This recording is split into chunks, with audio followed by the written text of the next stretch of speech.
नमस्कार मैत्रिणींनो, आज आपण मिसळ पावची रेसिपी करणार आहोत। व्हिडिओ शेवटपर्यंत बघा। याच्यात मी काही टिप्स सांगितलेल्या आहेत त्या तुम्ही फॉलो करा।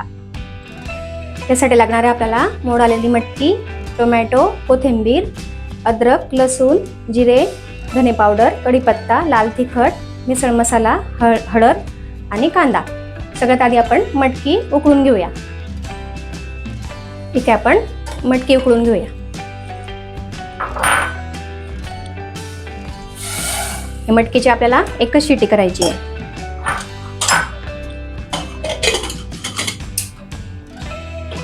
इथे आपली मटकी उकळून झालेली आहे। याला आपण आता काढून घेऊया। मटकी आपली व्यवस्थित उकळून झालेली आहे। कांदा आणि टोमॅटो याची पेस्ट करून घ्यायची आहे। अद्रक लसूणची पण पेस्ट करून घ्यायची आहे। आणि आपल्या मिसळीला व्यवस्थित तरी आणि चव येण्यासाठी मी तुम्हाला एक टिप्स सांगते। हे बघा, हे खोबरं मी असं भाजून घेतलेलं आहे। याची पण पेस्ट आपल्याला करून घ्यायची आहे। चला सुरुवात करूया। सगळ्यात आधी आपण जिरं भाजून घेऊया।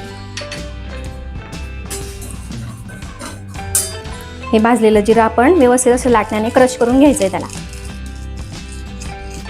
हे व्यवस्थित आपण क्रश करून घेतलेलं आहे जिऱ्याचं। कढईत आपण तेल गरम करून घेऊया।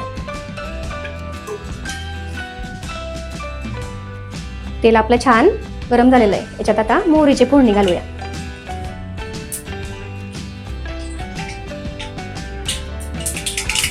कढीपत्ता घालूया। लसूण अद्रकची पेस्ट घालूया। कांद्याची पेस्ट घालूया। व्यवस्थित हे फ्राय करून घेऊया। कांदा व्यवस्थित फ्राय झाला की आपण याच्यात आता टोमॅटोची पेस्ट घालूया। टोमॅटोची पेस्ट आपली व्यवस्थित फ्राय झालेली आहे। याच्यानंतर आपण आता खोबऱ्याची पेस्ट घालूया। तिला आपण व्यवस्थित फ्राय करून घेऊया। याच्यानंतर आपल्याला हे जिरं क्रश करून घेतलेलं आहे ते टाकून द्यायचे।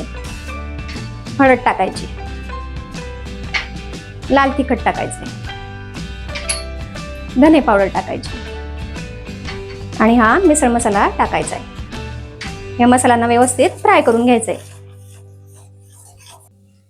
हे बघा, आपला हा मसाला व्यवस्थित फ्राय करून झालेला आहे। याला छान असं तेल पण सुटलेलं आहे। याच्यात आपण आता मटकी घालूया आणि गरम पाणी घालूया।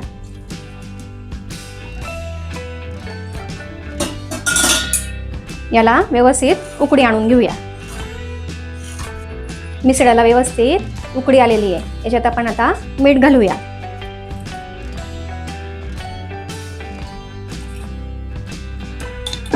आणि कोथिंबीर घालूया।